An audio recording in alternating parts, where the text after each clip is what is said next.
All right, Mitch. Last week in our lesson, we learned the different parts of the violin. So, can you go ahead and describe to me what this is? Um, the scroll, Yes, and tuning pegs. okay, and with the tuning pegs, where that that tunes the bigger distance. Where are the small? If you were wanting to tune just fine increments, where would you tune on the violin? Oh, these right here. Yep. What are those called? Fine tuners. And what's this whole thing called right here? Hmm. The fingerboard. Yep. And this part? The neck. About can you name the strings from smallest on over? Uh, E, A, D, G. Good. And what's this called? Hmm. Bridge, I think. Yep. How about these holes right in here? Well, they're shaped like an F, so I assume Yep. F holes.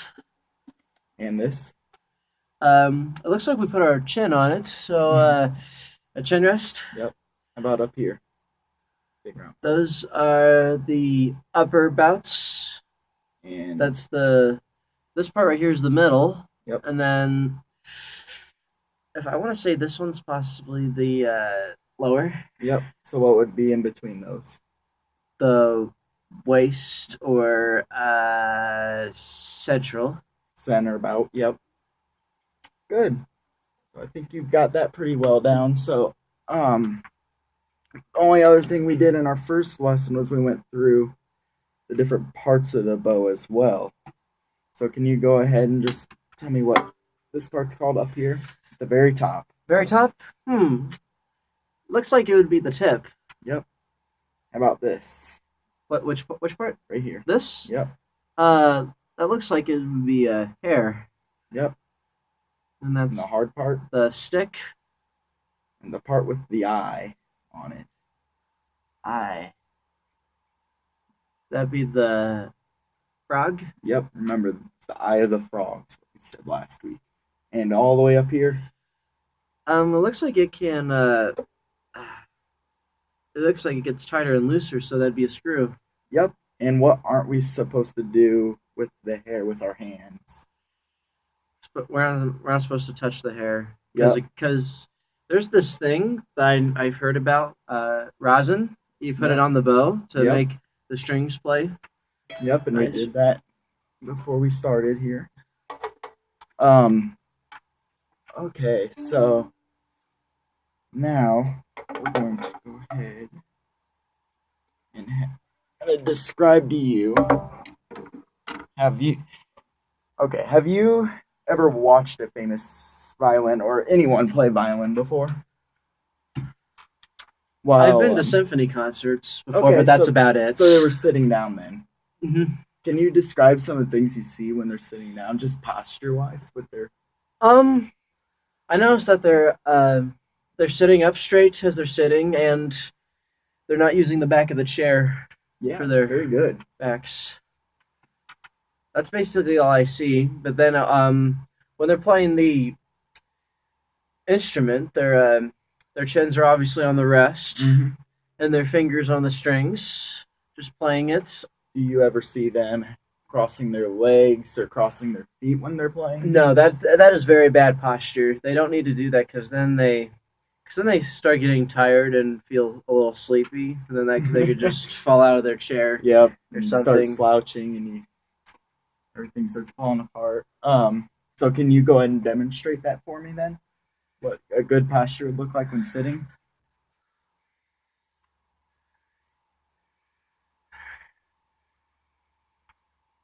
Good, feet flat on the floor. Now, have you ever seen anyone standing up while playing violin then? I think I've seen whenever there was a violin feature at an orchestra concert, they would stand up. Mm-hmm. So they stand up just like they were sitting down, not a stiff back, but they're relaxed. Yep. Relax. It's like you have Mhm. feet about shoulder width apart there, not pushed together. Yep, very good.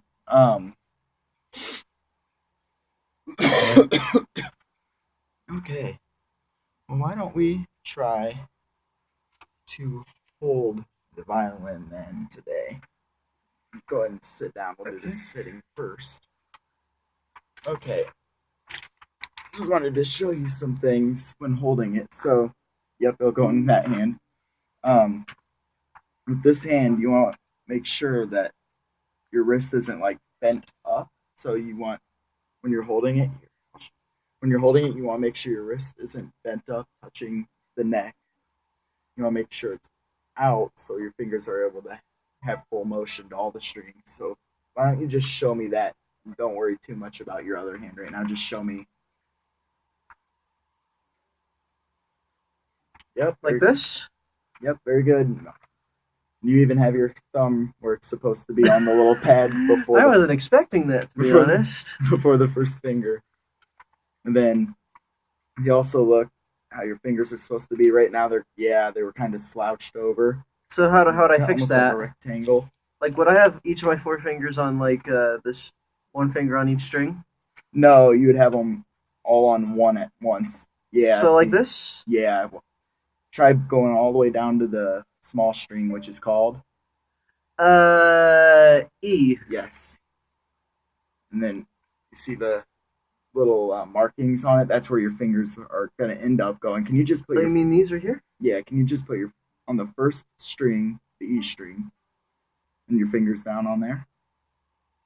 Yep. Yep. There you go. Okay. Now with this, we're gonna go ahead and.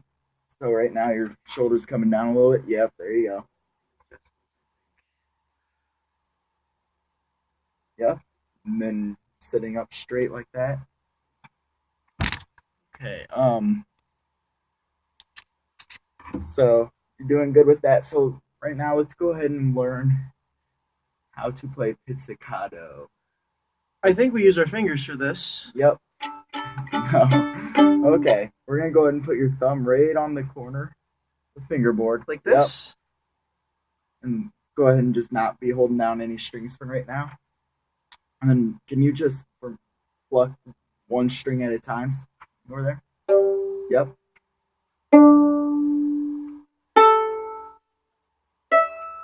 Good.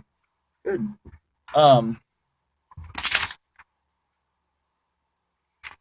All right, now we're going to go ahead and just have you just start kind of getting a basic muscle memory of where the strings are with that. So just on an open string, can we go?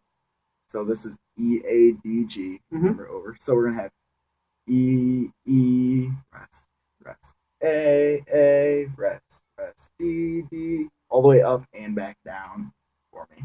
Okay. So just in quarter. Rest, rest, rest, rest, rest,